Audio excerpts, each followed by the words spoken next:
All right, welcome to a Wednesday edition of Buc What You Heard. My name is Gene. You can reach me at Super Heavyweight. You follow me, I'll follow you back.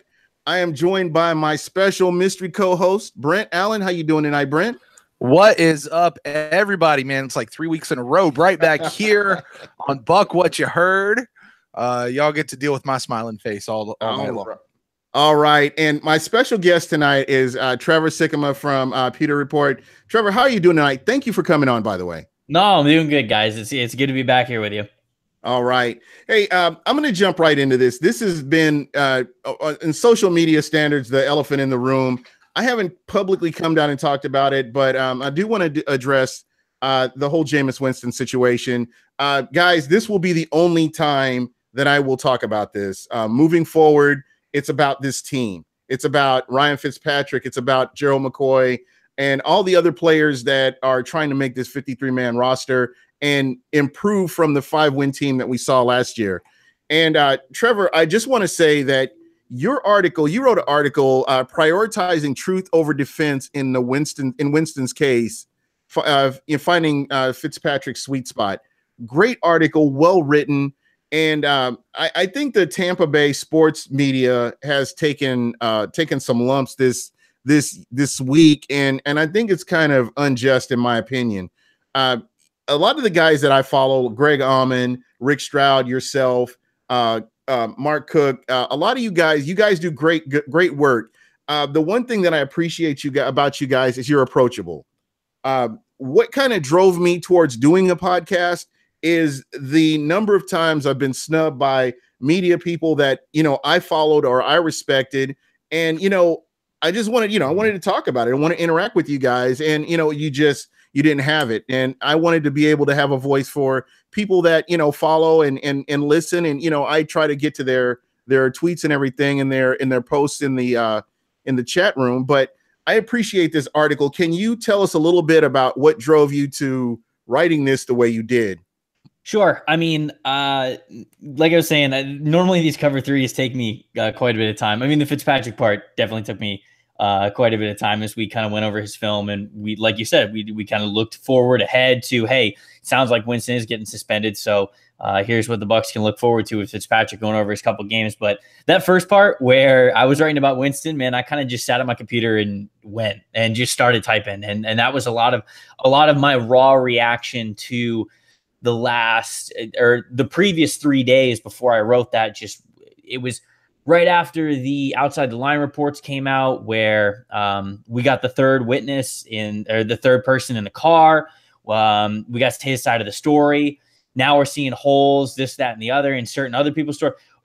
I don't even want to say that the picture is getting clearer, but there was just more than into the equation. And because there was more thrown into the equation, journalists, you saw, like Rick Stroud, Greg Auman, even Jenna Lane, they were throwing out different kinds of information as they were learning it, and people were just going after him, and I was just tired of it.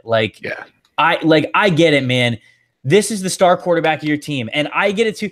I want you to be passionate about your team. Like, not only is it great for me, obviously, because it allows me to cover the Bucs for a living, but I was a fan before I did this. Like, that's why I'm doing this. It's because I love football. It's because I've loved the teams that I've been around. And so I get the passion that people have for their team, but you've got to understand the situation that we're in. You've got to understand that this, much more than it is a story about your star quarterback possibly missing the first 3 games of the season, this is about an incident that possibly happened between a woman who may have been, there was a sexual incident that should have never happened. And that is right now the allegation, and that is the claim. And we do not know, and I tried to make this kind of as known as I possibly could in my piece. I was going over stuff that was in my mind, but I don't know. You don't know. Nobody knows. There's probably only 4 total people, maybe if that, in the world that know. Maybe it's even the only 2 people in the world. And heck, if the story ends up being true and Jameis was as inebriated as it may seem, there might be 1 person in the world that knows. We do not know exactly what happened. So you have to treat it as if it's a serious allegation that's against him. And the thing, when I was watching people go after journalists just for reporting the new things that were coming out, it was just really bothersome to me. And that was kind of the motivation for the first part of the piece, where I was just like, hey, man, you don't know everything right now. And you have to respect like in this instance, it is not necessarily an innocent until proven guilty thing. And you need to be able to respect what the victim is saying in this kind of case, and you need to take it seriously, whether it's your star quarterback, whether it's someone you know, or whether it's somebody that you don't know that's handling it. And that's because those kinds of situations happen way too often in this country. And I mean, around the world. It's just something that we need to treat much better. And I was watching, I don't want to say a lot, but just a few people not handle it the way that I think of the care that it needs to be handled. So that was kind of the motivation for the first part of it. Yeah. And you know what, you walk a fine line. Again, you have to think about the victim as well as your quarterback.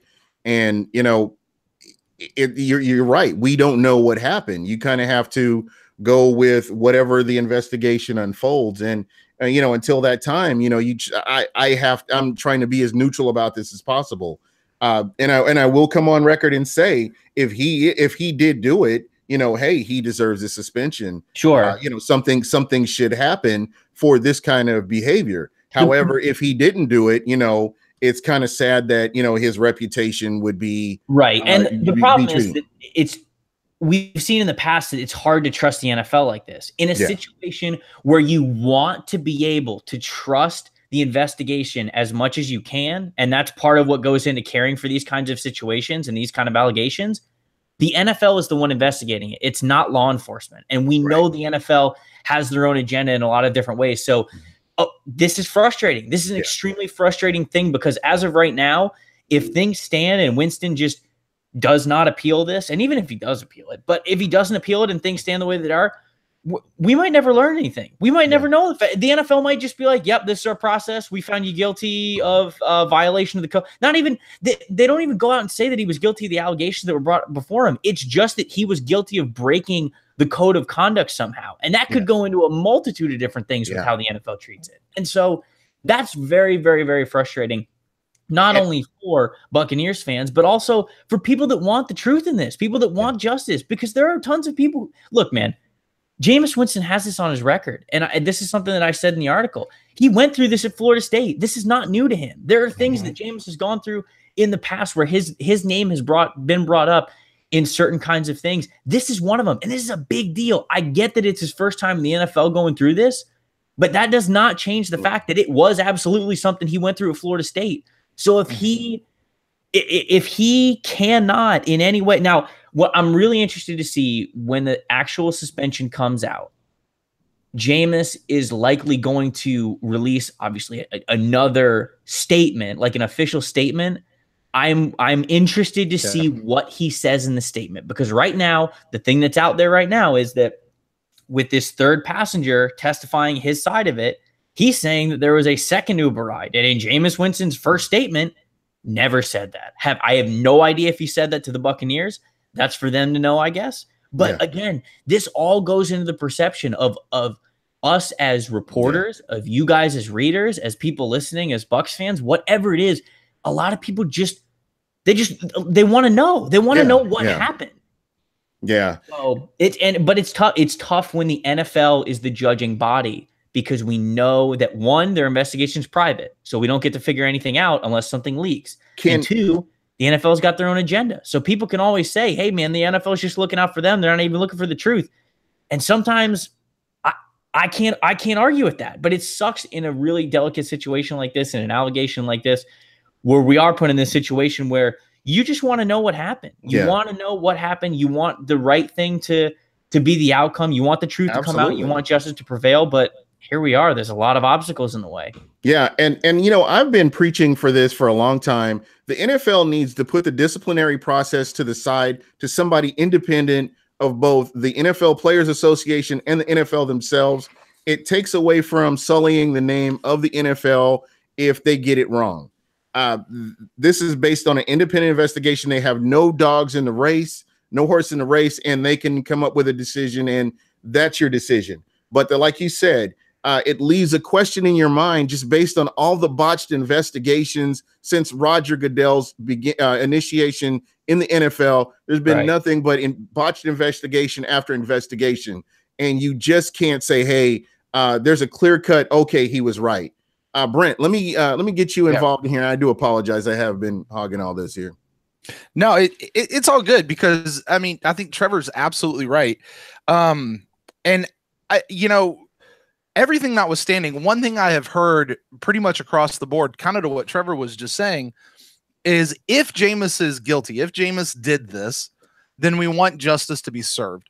And the question that I've kind of started asking when I see people bring up this question on social media, and I'll even throw it out to you guys, what does that justice look like?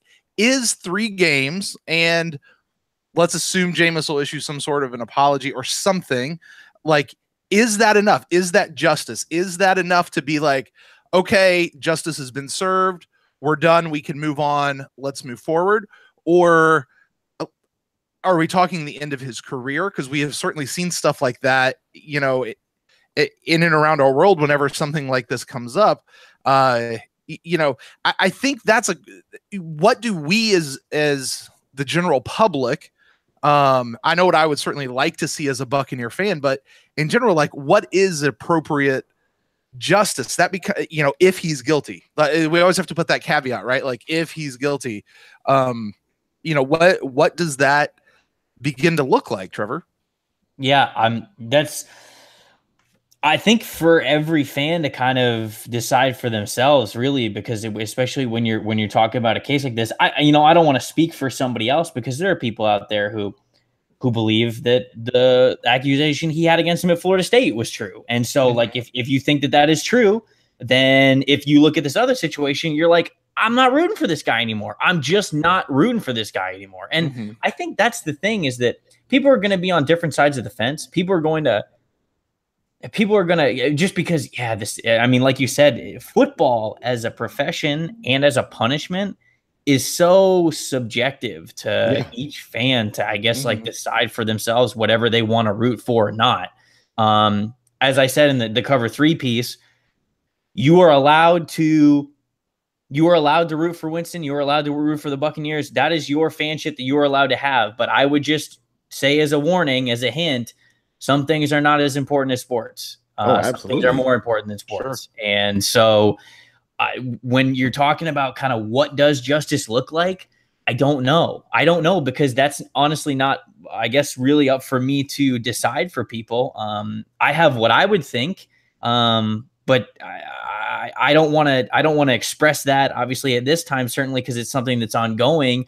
Sure. And I don't want to have to think for people. I want people to be able to think for themselves in this situation. Yeah. So that's kind of where I am with that. But again, that's part of what makes all this tricky, is that the privilege and the punishment are both the same thing. It's both playing football. It's being a franchise quarterback. And so it's tricky. It's almost like every fan has to decide for themselves what's worth rooting for if you choose to kind of believe whatever you believe here. Yeah, right. I kind of look back at and Robert Green mentioned it as well. I look back at the Ben Roethlisberger situation and what happened in his situation and how all that kind of went away. But again, it was still protecting the shield, and I think he ended up with a 6-game suspension. 6-game suspension. Was that for that situation? We don't, again, it goes back to, we don't know, because we don't know what the NFL discovered. Was it because Jameis Winston put himself in this position, nothing happened, but he put himself in this position where something was mentioned with his name in it that had to deal with something sexual?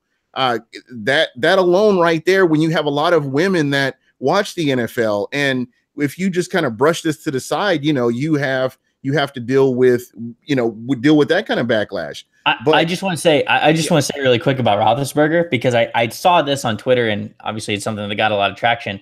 A lot of the people that are really defending Jameis in this case, which again, you were allowed to do whatever you want until more facts come out. The people who have been really defending Jameis, especially over the weekend before I wrote this piece, one of the things that they said is, why is Roethlisberger a hero and Jameis Winston is like this giant villain? And what I would say to that, ironically, is, well, the reason Roethlisberger's a hero is because diehard Steelers fans let him get away with it, and now he's been playing football for long enough to where it doesn't matter. And he's got a Super Bowl.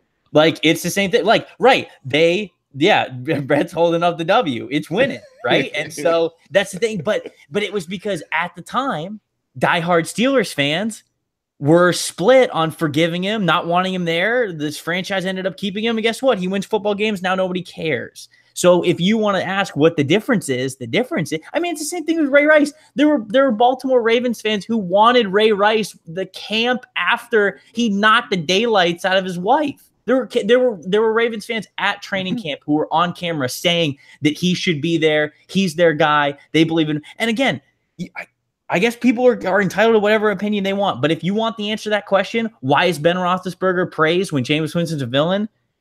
It's because of wins, obviously. But the root of how he still got the wins is because the diehard fans didn't look beyond what he did, just cared about what he did when he was playing football, forgave him, let him stay on the team because they didn't make an outrage out of it. So, I have to say that social media did not have the effect on Ben Roethlisberger's career as it does for Jameis Winston. I really believe, regardless of whether it's the Steelers or the Patriots or whoever, if this had occurred in this day and age of social media, of the court of public opinion, I think it would be a different situation. I think he was fortunate enough, or not, I wouldn't say fortunate enough, but at the time that this happened, social media did not have the impact and the didn't wield the force that it has right now. Yeah. So what you just kind of talking about there about the impact of social media and what this could mean going forward, I think that actually kind of comes down to the next thing that gets me. And Trevor, you start getting into it towards the end of your article, is where do we go next? I mean, we could sit back and talk about whether Jameis is guilty, whether we support him or not, and the end of that. But the fact is that as we talk about football, as we focus on what it means for our team, like there's the justice aspect of it. That's fine. Mm-hmm. But when we're all done talking about that conversation, we still have a season coming up, and we've got more seasons coming up year after year after year. Right. And, we know obviously Jameis is in a contract year this year, potentially. I know they have his option. Are we going to keep him for his option? You talked about needing to get another quarterback, and we're talking about all of these things, but I think it's worth a conversation to sit back and say, what do we want to actually do with Jameis? Because there's this situation, but what about further fallout that could come down the line? Yeah. Let's say he serves his 3 games. Okay, that's fine. But then all of a sudden we now have a civil suit that gets filed, and we have that as a distraction going on. And once you have 1-2 of these things, it kind of seems to become a magnet for other things, whether it's guilty or not. And that then becomes a distraction. And I'm going to say this. I love Jameis Winston on this team. I was a big supporter of him being drafted. I have been an ardent defender of his, especially when people say, "Oh, he's a turnover machine. Oh, he's this," and Jameis is crap. And Jameis, I think, could be one of the highest paid. I don't know that he will be the highest paid, but I think he could be one of the highest paid quarterbacks. But when we as Buccaneer fans are sitting here looking back at his last 4 years, and especially if you're judging by a win thing, it's not super stellar, right?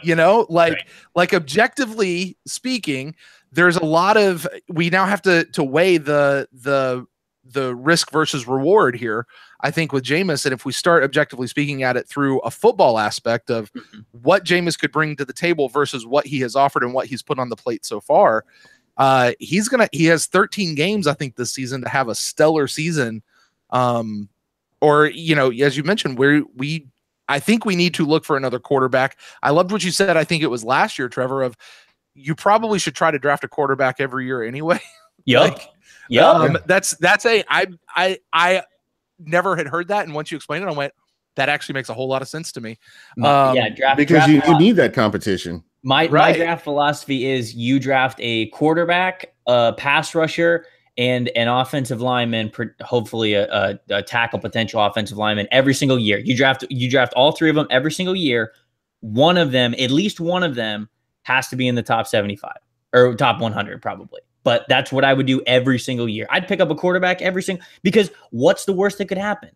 He plays well and pushes somebody else off your team because he's a better quarterback. You know, so those are the three most important positions in football, and I would draft them every single year. At least one of them in the top 100. But no, I mean, to your point, I didn't mean to kind of like cut you off there. I wasn't sure if you were still going on it, but just to touch on what you were talking about with Winston, I think the team was fully on the highway, railroad track, whatever you want to call it, to signing Jameis Winston to a massive extension. You know, even with I don't think that he needed to have like some MVP type season for them to be okay with them signing him. You know, I think that think that was going to happen anyways. But I'll say this, and this is sort of obvious, but it's kind of got to be said because now we're all fans thinking about, well, what would we do if we were GM?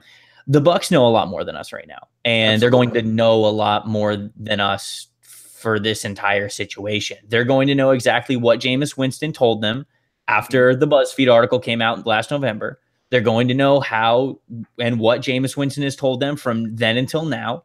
They're going to know how honest he was with every situation. The NFL knows a lot more facts in this case, the Buccaneers know a lot more facts in this case than we do, and that's just going to be the case the whole time.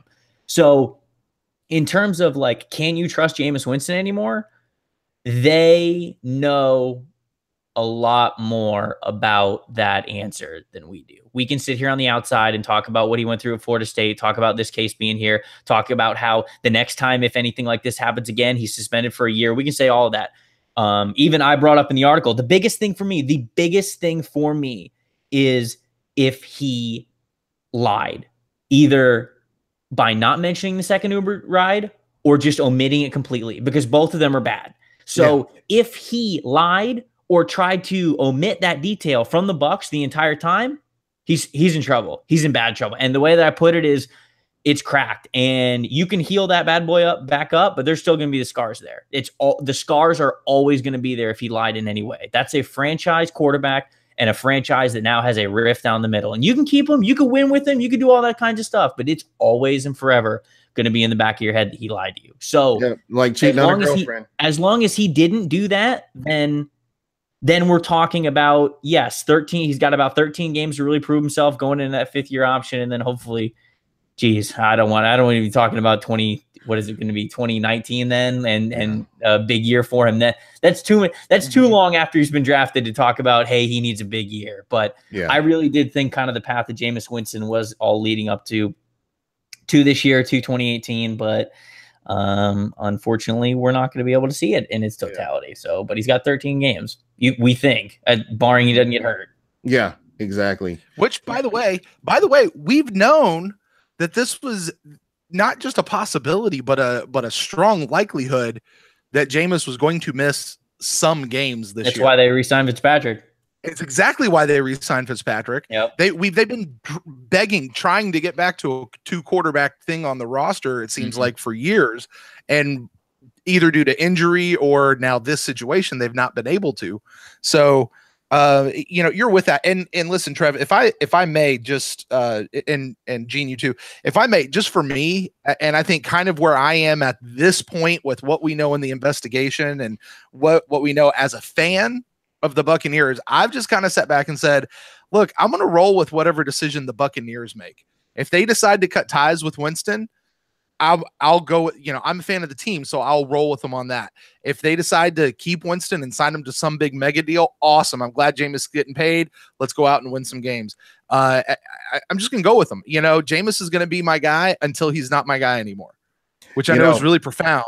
But I think that's kind of where I'm coming down on it at this point, in this whole process. And the way I'm looking at it, if Fitzpatrick has 2 good games, can you imagine he has 2 strong games? If he comes out of that with 1, maybe 2 wins out of the first 3 games, I mean, it's nothing's outside of the realm of possibility. These guys still have to go out and play these games. I mean, Jameis has to have a strong season after something like that. I mean, would you guys agree? I mean, the fact that he comes off suspension and he comes in with some sort of winning record or something to that effect, it could definitely have an impact on the way they view his value. Is that a fair assessment or not? Yeah, I mean, obviously you have to continue to progress. I think that's something that The Glazers even talked about when we kind of sat down with them at the owners meeting. We asked them about Jason Light. We asked them about Dirk Cutter. We asked them about Jameis Winston. And the thing that they kept saying the entire time is progression. As long as you are moving forward in the direction that we think that you are trying to move forward to, then eventually they're trusting the talent they've hired to where that big leap is going to happen. I really do think that the big leap was kind of supposed to happen for Jameis Winston in 2018, and we'll see. Because I've kind of gone on record as saying it's been long enough now to where Jameis Winston's Heisman Trophy year is an outlier to like who he is as a quarterback. Like 40 touchdowns, 10 interceptions, the way he used momentum every single week. Like that's why they drafted Jameis Winston. But he has yet to show that in the NFL. And I think we're 5 years removed from that. And so if you have near your ceiling year once every 5 years, then that's an outlier. It's not like what you can plan for. So it's all about body work. It's go time for him. It's time for him to take the leap. It really is. We thought that it might've been last year. Obviously a lot of stuff went into it, but like you were picked number 1 overall. It's your 4th year. I get that he was hurt. I get this and that, coaching changes, weird stuff here, blah, blah, blah. If you're that good, take over. Yeah. And I mean, like they're trying to win a Super Bowl, right? I mean, if he's good enough to win a Super Bowl, he's good enough to take over at this point. So he's got to do it. He really does. Yeah. Yeah, absolutely. And again, folks, everybody listening, it's not bash Jameis Winston. It's all about just putting all this information out there. This is what's going on. And again, if you look at Trevor's article, it's about as unbiased as I've seen that has been written. So I just want to say that's why I had you on. I appreciate your work. And before you leave, I do want to mention this. There's really no reason to attack the media. What I've seen over the past week and a half has just been ridiculous. People jumping out the windows, making threats, trashing these guys the credential media that go out and they're just reporting the story. And there's no narrative, there's no slants. And I just don't think it's fair to them. In my personal opinion, just reading this as an outsider looking in, I know that I would, if I didn't agree with the article, I'm going to the next article. And that's in the story. I mean, no harm, no foul for anybody. But just what I've seen, people getting in their feelings and getting upset, I think that, some people can take things too far. And I just want you to know that I appreciate your work and guys like you, Rick Stroud, Greg Auman, Mark Cook, just, different guys that I do follow and respect. I think you guys are doing a great job. No, I appreciate it. And don't get me wrong. Like y'all can disagree with this. I got no problem with that. That's a no, but you got to draw the line somewhere. Some of this stuff is ridiculous. It kind of just this week, it really bothered me this weekend just because of what we were talking about. Like if you're disagreeing with me that we're talking about scheme or strategy or starting a player or this or that, I got no problem with that. You can get as passionate as you want about that. But when people kind of took their passion and almost went to illogical levels about a sexual assault case, like that's where I was like, look, man, these guys, the media is just trying to put the facts out there for you guys to decide. Just because they're putting the facts out there for a very serious case does not mean that they are going after or trying to run your favorite quarterback out of town. Well, Tom Jones might, but Tom Jones is actually cool though. But I mean, like he wrote the column, he did. But so like that was just kind of my thing. Got no problem with all you guys, disagreeing with us when you got an opinion, we got an opinion. That's why we love sports, right? That's the reason. All I was saying is kind of this case in general. It's very delicate. Make sure you have the right mindset with it, not just with this Jameis Winston case, but with every sexual assault, domestic violence, whatever it is case. Treat it the right way. Don't always just automatically look at it as, oh, it's a girl trying to get money, this, that. Like, we got to be better than that. We got to be way better than that. Yeah. And domestic violence, sexual abuse, all that kinds of stuff. That's something that we've all got to do our part to help stop by allowing women to be able to come forward and support them in this and letting the facts come out, letting truth prevail. That's ultimately what we want. So that was kind of my point there. Yeah. And, I really appreciate you coming on. I know that you had something that you had to do. You're welcome to stay on as long as you want, because I have tons of more questions, but I just want to thank you for coming on. Before I go, I want to see if you can kind of give us the inside track on what you have coming up next. Yeah, sure. Yeah, sure. I mean, we are, I know this whole Jameis Winston thing is going crazy right now, but we're getting pumped for training camp, man. Training camp's gonna be a lot of fun. We're gonna bring you guys all kinds of access, all kinds of bonus stuff that we didn't even do last year. I'm not gonna reveal too much of it yet, but it's gonna be a lot of fun. I'm looking forward to getting into that, giving you guys some really good content, and also training camp, man. Like anybody who's listening, last training camp was my first training camp as a credentialed media member, and getting to meet so many of you that read and listen and everything, or just like say what's up to me at training camp, like that is the coolest part of my job, is getting to interact with the readers and other football fans, Bucs fans. So just if I don't talk to you guys on this podcast before training camp, just saying that to your listeners, man. If you see me out there, if you're out there yourself, say what's up, say hello. I don't bite, I promise. I'll love the conversation. And again, that's why I love following you and having you on. I mean, I appreciate you because you're approachable. Rendex wanted to ask you if all the Bucs are on the same page defensively. Are they communicating okay, Trevor? What did you say?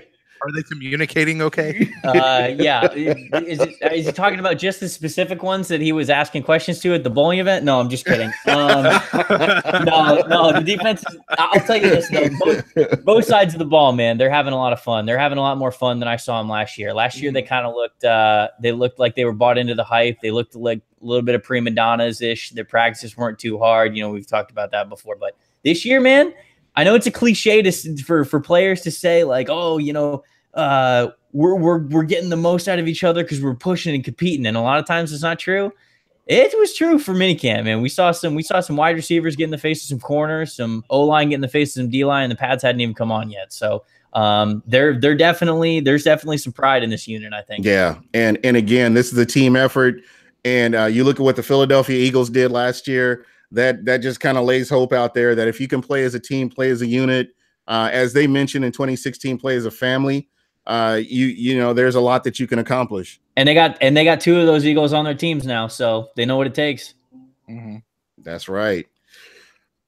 All right. Well, again, like I said, you're welcome to stay on as long as you want. I got to get out of here actually. So I got a friend of mine who I got to pick up from the airport in a little bit here. So all right. Well, ladies and gentlemen, thank you, Trevor. Thank you so much. Tell everybody how they can get a hold of you before you jump off. Yeah, guys, on Twitter is probably the best way to reach me, at Tampa Bay Trey, TRE. And then I do all kinds of stuff over the Pewter Report handle too, at Pewter Report. Make sure you guys are following that too.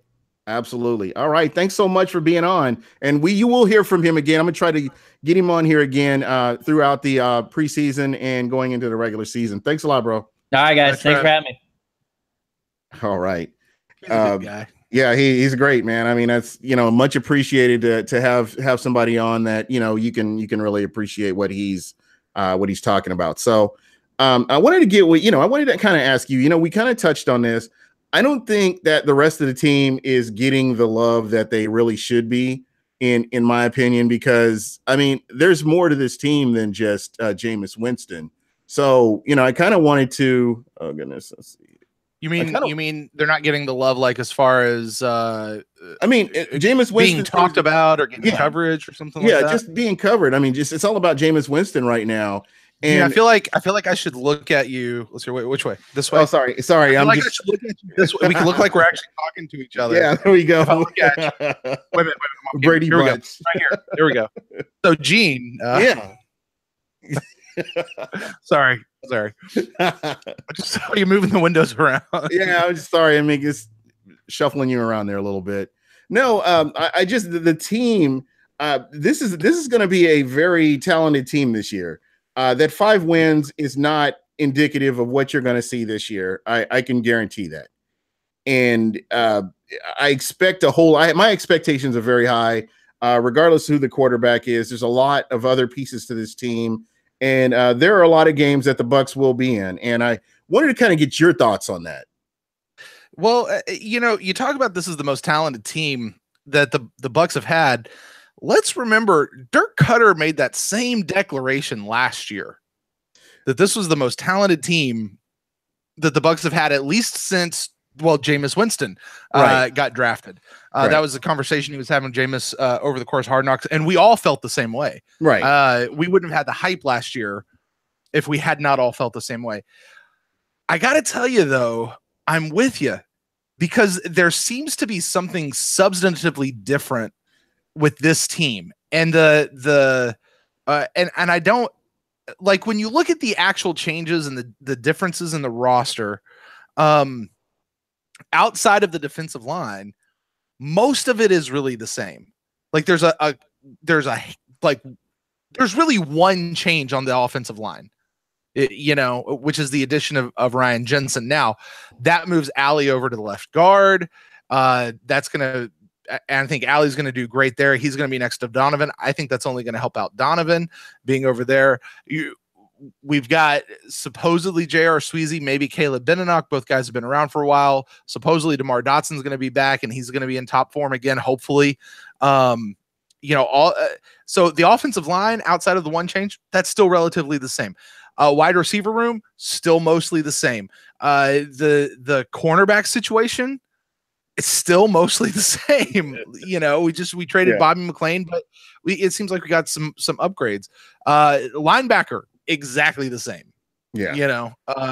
So now the defensive line, that's a whole other story. But for the most part, I point all of that out to say how crazy what you are just saying of how this team is like the best team we've ever had sounds, but it's true. And I go back to last season. I think it was humbling for all those guys who, as you mentioned, prima donna. I like that term. I like it, and I really feel like they were humbled by a 5-win season where they thought that all these games are going to be handed to them. Again, I believe the mentality will be different this year, and just based on that 5-game wake-up call that they had last year, that they didn't achieve hardly anything.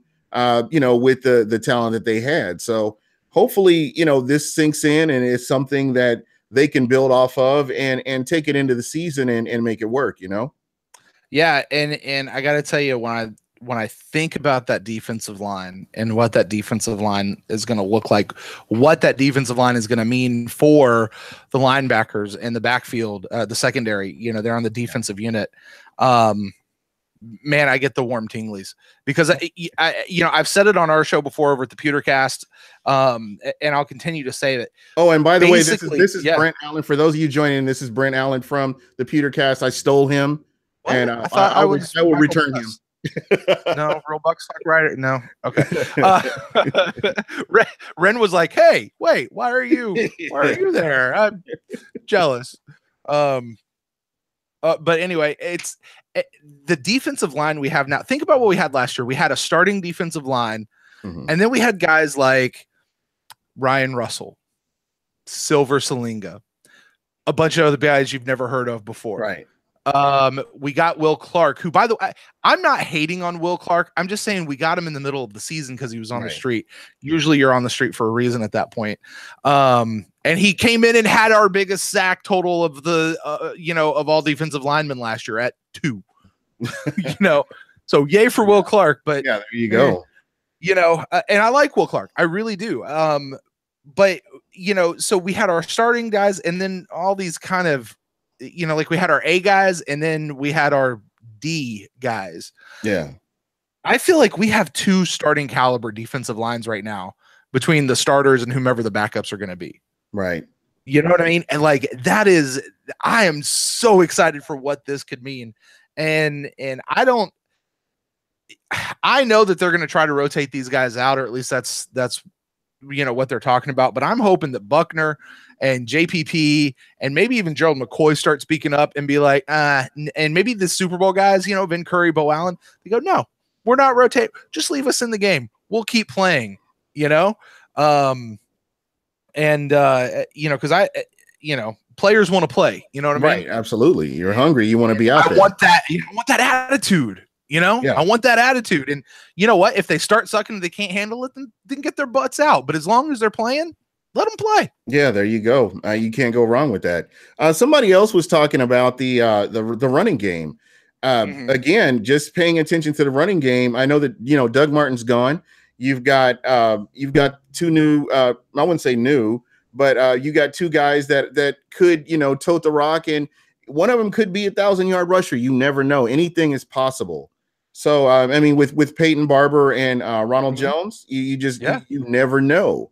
So again, that's been missing from the Tampa Bay Buccaneers since 2015. They have not had that dynamic running game for quite some time. So it will be really interesting to see what they can do, especially in camp.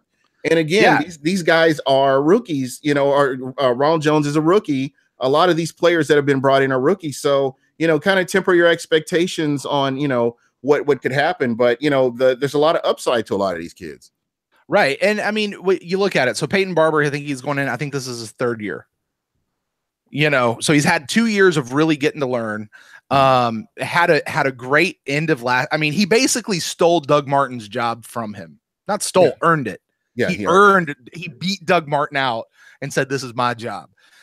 You know, he's coming back. We've got Ronald Jones coming in, probably the most exciting draft pick, arguably. Some people might say one of the other guys, but you know, his name is going to be up there as far as exciting, make an impact day one kind of a player that we drafted this year. And Ronald Jones. By the way, remember I was just talking about the upgraded offensive line with Ryan Jensen and what that could all mean. Yeah. You know, I stated on the show last year, we did, you know, watched a lot of film, kind of graded some stuff out, looked at how things were being graded. And when we talk about our running game struggles last year, if I had to kind of put a ballpark estimate out, I'd say like it was pretty evenly split between what the problem, who was causing the problems between offensive line and then the running back crew themselves. 45, 55, maybe 60, 40. In some games it was the offensive line that was the bigger aggressor. Some games it was the running back, specifically Doug Martin, that was the bigger aggressor. Yeah. But you know, we've solved some stuff on the offensive line. I'm still a little bit worried, a little bit shaky on that right side. Love the center over to the left, with an improved, at least what we think is going to be an improved backfield running back core. Man, Gene, the running game is something that could light up this year. And I think I saw, was it Scott Reynolds over at Pewter Report that was saying something about Peyton Barber could be not a Hall of Fame, but like a Pro Bowl running back this year. Like he could have that. Somebody said he could have it just a phenomenal year. That I was like, exactly. Barber, really cool. I like that idea, but wow. Yeah, and again, it's one of those situations last year. I didn't feel like, you know, watching the games, going back and watching games, I didn't feel like he got enough touches last year, to be very honest. There were times where I felt like his services could have been used over putting a Doug Martin on the field. So you're talking about Jack Quiz? I'm talking about Peyton Barber. I'm talking about Peyton Barber. Yeah. Oh yeah, absolutely. And I feel like, you know, there were a lot of yards left on the field by just not having the right running back on the field in certain situations. Yeah. Absolutely. I got to a spot where, you know, where I remember saying last year, said, okay, I'm done with Doug Martin. I'm out. And it was weeks before Cutter got to that spot. Right. I mean, weeks. And I'm a loyal, long running, stay with the guy that proves themselves. You got to go with the odds, you know, right. You know, I'm that kind of a guy. Like I'm of that mindset, but I just got to a point where I said, you know, and what it is, Doug Martin's lost it, you know. Yeah, and I'm in the same boat. You can go back and look at past podcasts. I mean, I was looking at Doug Martin as that guy that could have been a huge factor for this offense last year, but it just never came to fruition. Yeah, I was reading that. I'm sorry, I was looking at the chat. It was you and me both. You and me both. The chat is as very entertaining as usual. It absolutely it's but when we do our live shows, people can't see the chat because we're not a YouTube swanky like you are here, Gene. But the chat is its own entity. But I mean, you know, Ren points out, you know, here in the chat room, talking about, he was saying earlier how you know, last year was the worst Cutter's offense is ever going to look.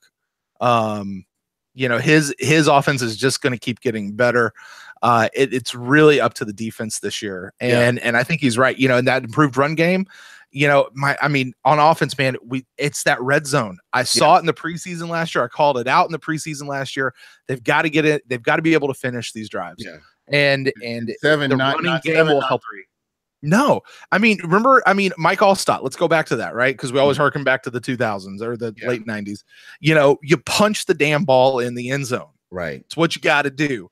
And we just didn't have the horses to do that last year. Yeah. And with Peyton Barber, now maybe Ronald Jones, a better offensive line, we've got the horses to do it. Let's score some points and get over this. We lost by one score thing. Yeah. Exactly. But the red zone offense has been, kind of a challenge for the past couple of years, which to me really equates to the running game. As as we talked about, it kind of have to go all the way back to when Doug Martin was, I think he was ranked second in the NFL in rushing. And when you saw the red zone working, the red zone offense working decently. So it's something that, you need that running game to work with the passing game in order to get those points, in the red zone. Yeah. And, so to Ren's point, last year really is the worst that I think we're ever going to see Cutter's offense look. It's going to be on the defense this year.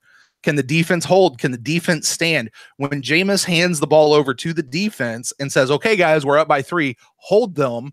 Can the defense hold them? Can they not jump off sides at the most inopportune time, the most obvious time that the guy's going to try to call you off sides?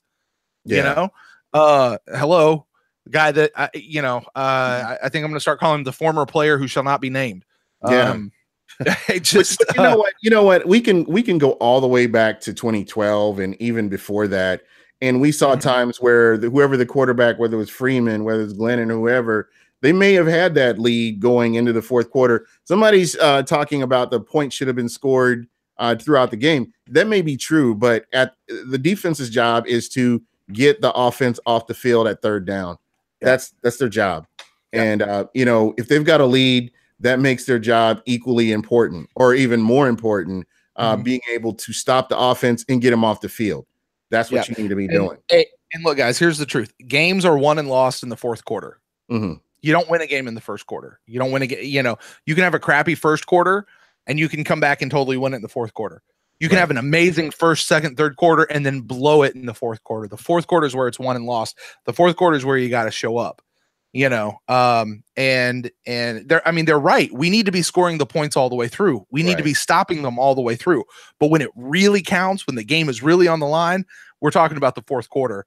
And that's when they got to do it. So, it's reason to get excited. And I'll say this. Okay. Jameis Winston suspension notwithstanding, there is enough, and Gene, I'm pretty sure you and I are in agreement on this. There is enough talent on this roster. We have enough talent even in the coaching position. I know a lot of people have problems with me saying that, but we have enough talent on our coaching staff that this team should be able to win without Jameis Winston. Yeah, absolutely. If Fitzpatrick can go in and manage the game, that's all he's got to do. Just manage the dang game. We should be able to win. And yes, we should be able to win at New Orleans against them. We should be able to win against the Eagles. We should be able to win against the Steelers on Monday Night Football. We should be able to win. Right. And, I'm not saying this is going to be easy, but but it's, we have to go out and play. The game has to be played. I remember 2016, all I heard in the offseason was how tough the Bucs schedule was going to be. And, they go out and win 9 games. These games, you got to go out and play. There may be an injury. There may the ball may bounce your way. There's so many different factors that go into it that a hurricane may come and completely destroy your bye week. Yeah. Okay. You got to go play. Yeah. And again, it's just one of those things. It's just how the ball bounces. And I feel like the Bucs are in every single game this season. I can't look at that schedule and say, oh, they're going to get blown out. We let's not watch this game or whatever. Again, the Bucs have the talent, I believe, to go out in there and do that, to win some of these games if they can stay healthy. I agree. And that's what it's going to be. And look, okay, you want a good example of what can happen when a starting quarterback goes down and you got to go to your backup guy that's kind of this journeyman that is kind of Look who won the Super Bowl last year. Yeah. It's not just the quarter. Now the quarterback can carry a team, but it's not just the quarterback when you got everybody else on the team. Yeah. And again, this is the year put up or shut up for the coaching staff as it is. So they got to go out there and they have to coach one hell of a game after another. And that's what it's going to require as well. And I'll say this, I am kind of excited to see what Mike Smith can do this year. I know that he draws the ire of a lot of Bucs fans. For the 2 seasons that he's worked for the Buccaneers, he's only put up one half of a good season. Does that make sense? He's only had one half of a good season for the 2 that he's been here so far. So I'm not saying that Mike Smith is prolific. I will say, I don't think that Mike Smith had the horses. I don't think he had the dogs last year, particularly on the defensive line, which is why I'm so excited about that particular position. He also didn't have a coach that knew what the hell he was doing. Why it took him so long to get rid of that coach, I don't understand. Why they went through the process and picked up an option for them, and then eventually said, okay, let's let this guy go. I would love to have those Hard Knocks cameras back so we could see those conversations. Yeah, absolutely. But let's assume that Mike Smith has the horses this year. He's got the dogs. Yeah. You know what I mean? He's got the components. I'm kind of excited to see what Mike Smith can do once he actually has the tools in his tool belt to be able to go out and do something. Is he going to go out and just dominate like we've seen him do before in the past? Or is he going to blow up and just deserve to get ran out of town? Because I think this is his last year on his contract. Is it not? Yeah, I believe so. And so that puts him in a contract year, and maybe not, he's auditioning for another head coaching gig this year. Let's say that. And, Mike Smith, I think, certainly wants to return to head coaching if given the chance with the right team. So he's going to look to do good this year too. Yeah. Yeah. Again, it's put up or shut up. I mean, last year it totally didn't meet anybody's expectations. So they have a lot to prove this year. And, let's hope that, again, on paper, let's hope that all this works out.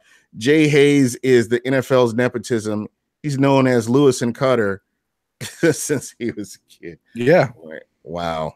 So, yeah, that's, yeah. I don't know. I'm just going to, no, I'm just kind of looking through the chat here. And guys, I haven't done this for a while, so I'm going to kind of roll through the chat. I was going to ask you too, are there any games that you're really looking forward to this season? Yes. At this point, mostly it's because of who I know is going to be with me at those games. Like I've got a buddy of mine, Steve, who's going to be going to the 49ers game with me. And he's a big 49ers fan, and I'm looking forward to rubbing it in his face. So that, but as far as I'm always down for the division games, those where, especially where I used to live in South Carolina, and I could bounce back and forth between the Atlanta and Panthers games. I could do those. I love seeing those teams now have to play down here in Ray J, now that I'm back in Florida. But I mean, honestly, that first three is a big one to me. Because that's the big bad boogeyman everybody keeps talking about, right? Yeah. And I want to see if it's going to turn out to be the big bad boogeyman, because I kind of don't think it's going to be. I don't have anything to base that on other than gut feeling. And I say this we see, how often do you see a team go to the Super Bowl and then they wind up having to get rid of a bunch of players and stuff like we saw the Eagles do this offseason, and then the next year they're horrible.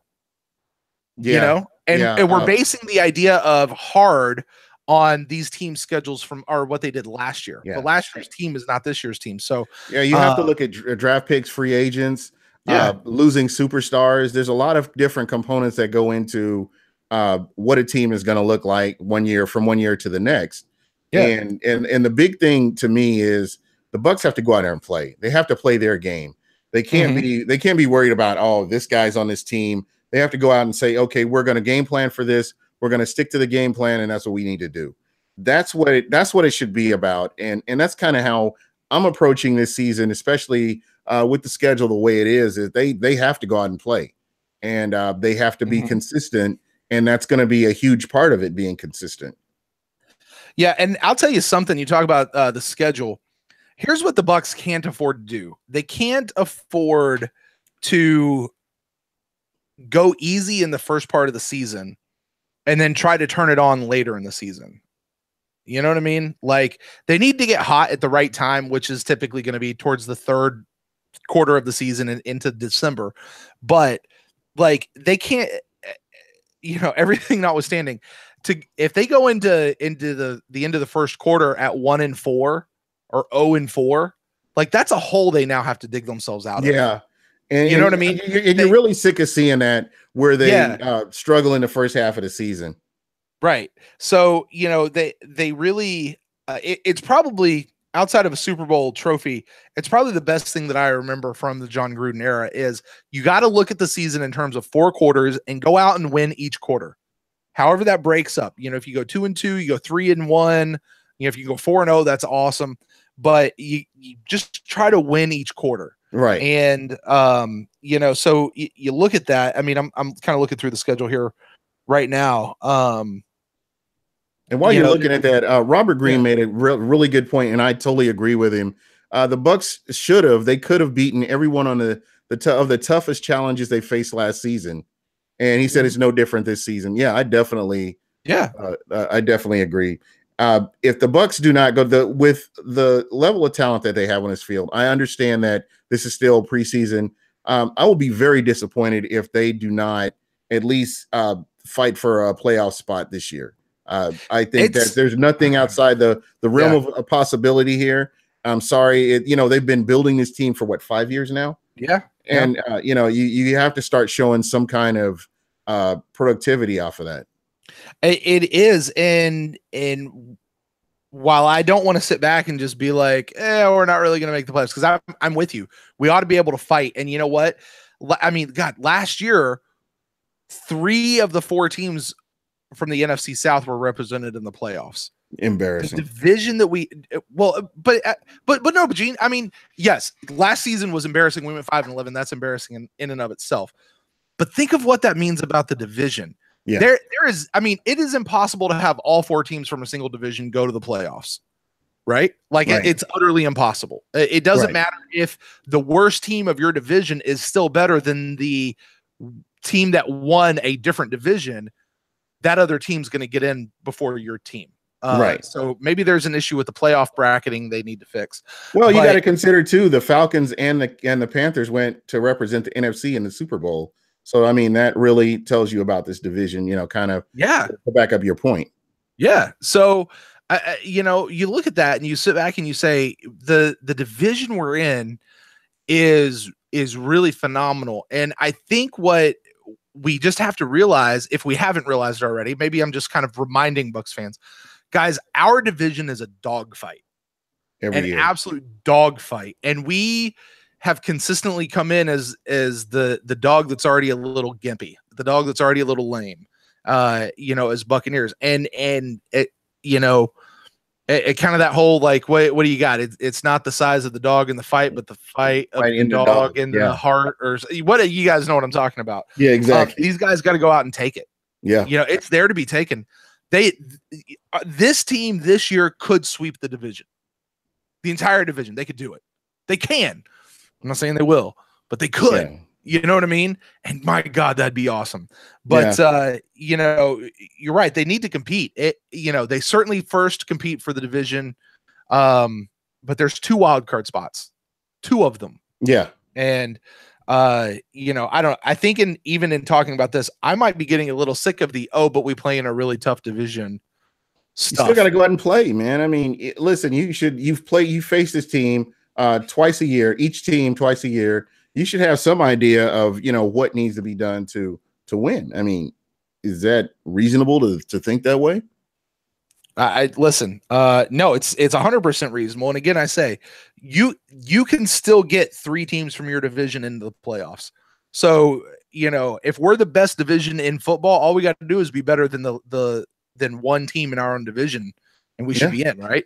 So, and I think we can be, and I think we are, and we have that potential to be there. It's just, will these guys go out and execute? And that's what we're going to see. That's a big part of it right there. Yeah. And look, we as fans, we need to do our part. You know, if we can, show up to the games. You know, make sure we're watching on TV. Tweet it out. You know what I mean? Yeah, I'll be at as many games as possible this year. So there you go. Something to look for. I am looking forward to it. You know, we're gonna wear our gear. We're gonna support our team, show our love, and you know, Winston doesn't matter, man. We're still repping the Bucs. Yeah, it's about the team. It's about the team on the front of the jersey, not the bag. There you go.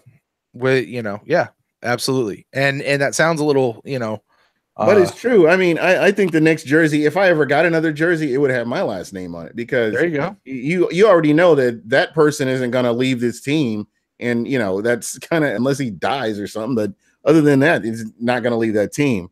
And to me, that's as fans, I appreciate the fans. All these people that are here, following, chatting, talking about the Bucs. I mean, I appreciate them. This is a team that hasn't been to the playoffs since 2007. And, it's won one since 2002. Right. And just think about that. These people are here, diehard, talking about this team and, really into the Tampa Bay Buccaneers. So hats off to the fans every year, coming back. And eventually, when you say this year is our year, it might be our year. So just keep fighting just like everybody else. I look at the Cleveland Browns and their fan base, and they sell out games, and they still, year after year, they keep coming back. Eventually it's cold there. Yeah, it's cold. I had a rental car stolen from Cleveland when I was there one time. So are you serious? I hope you got the insurance. Yeah, I did get the insurance. It just so happened I'd taken all my bags upstairs. I came back out and there was broken glass where my car was, and I was furious because it was cold outside. And the police were asking me, "Hey, did you have anything to do with this?" I was like, "There's glass on the ground, man. How am I going to have something to do with that?" And anyway, not to get off the subject, about Cleveland, whatever. But again, it's cool to see all these different Bucs fans out here. But again, unbelievable. It's 4 minutes after already, and I appreciate Trevor Sikkema coming on. Brent, tell everybody how they can get a hold of you, and what do you guys have coming up next? We have to get this combined effort from the different podcasts to try to get everybody together one more time before the season starts. Yeah, well, we need to talk offline and come up with a plan for that. But if you guys want to check me out, you can follow me. I'm out on all the social medias personally at Brent Allen Live. Gene mentioned earlier, I'm also one of the host of the Pewtercast, which is another podcast. We're an audible podcast, an audio podcast, not a cool video one like my friend Gene is here. So you guys we're on all the major podcasting platforms out there. You guys check us out. We're also on Twitter at the Pewtercast, facebook.com/Pewtercast. You can email us, pewtercast@gmail.com. And as far as upcoming stuff, Ren and I have an episode or two that's kind of in the can already that I've been saving for this season. So just kind of some more fun stuff. I hate to say fluff, but there's, I will tell you this.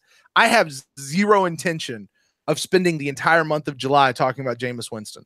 We're not. Now, this was my one and this is my one and done right here. Yeah. So we've got some other stuff that we're going to be talking about. We've got Ren's training camp diary. We got to figure out. Bucs kind of threw us for a loop this year on what they're going to allow us access to as far as training camp goes. So we're gonna figure out what that looks like, so Ren can bring you the diary on that as we kind of round the corner in towards the season.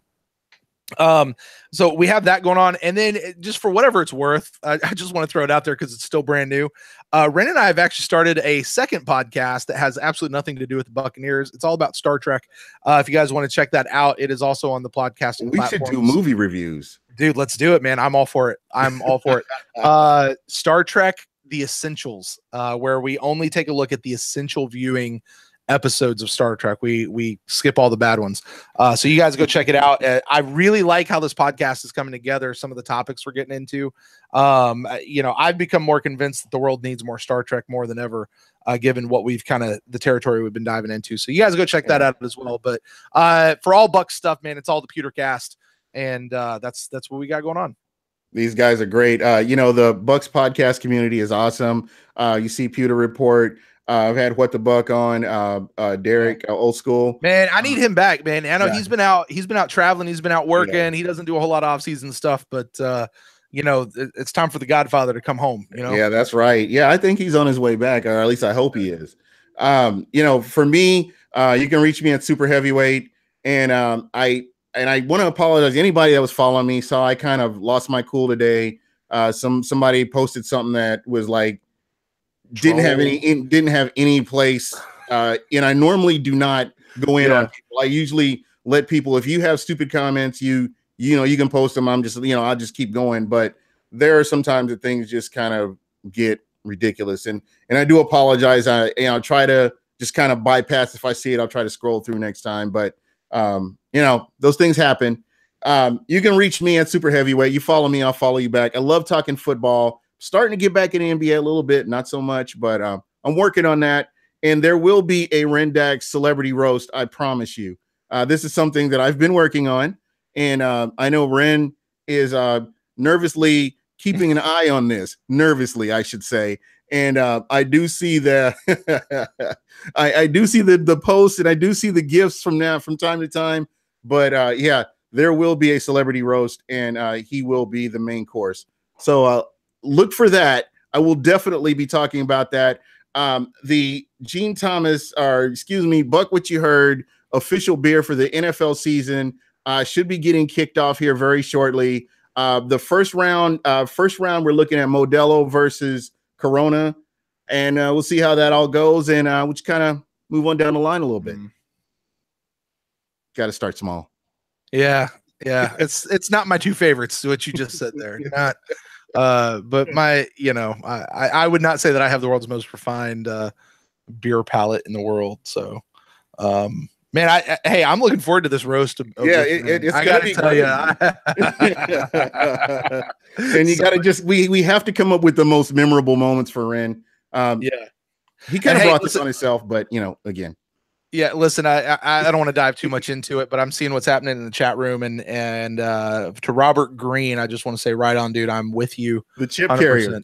Yeah, everything you're saying, man, it's I'm with you on that, man. You know, hey guys, if you can get this guy on, I mean, I think he's great. I had him on about 3 weeks ago, and a great show. I mean, very, very knowledgeable. He doesn't spin the narratives, and you know, I think he's great. I think he should be writing, to be honest, but you know, that's for another show. Well, guys, go ahead. I was going to say there is a list out there of potential guests. Let me just leave it at that. There is a list. Yeah, I want this to be fun, and you know, I think the fans deserve a voice, and you know, I would love to see more of the fans getting involved. Yeah, you can read. Don't give me that, buddy. But anyway, voice to text, buddy. Voice to text. So is that voice to text? Yeah, I'm guessing that's what that is. Well, anyway, that's pretty much it for us. Again, my special guest co-host, Brent Allen. Thank you so much, my friend, for being on. And again, check us out next week for another episode of Buc What You Heard. And that's it for us. And everybody have a good night.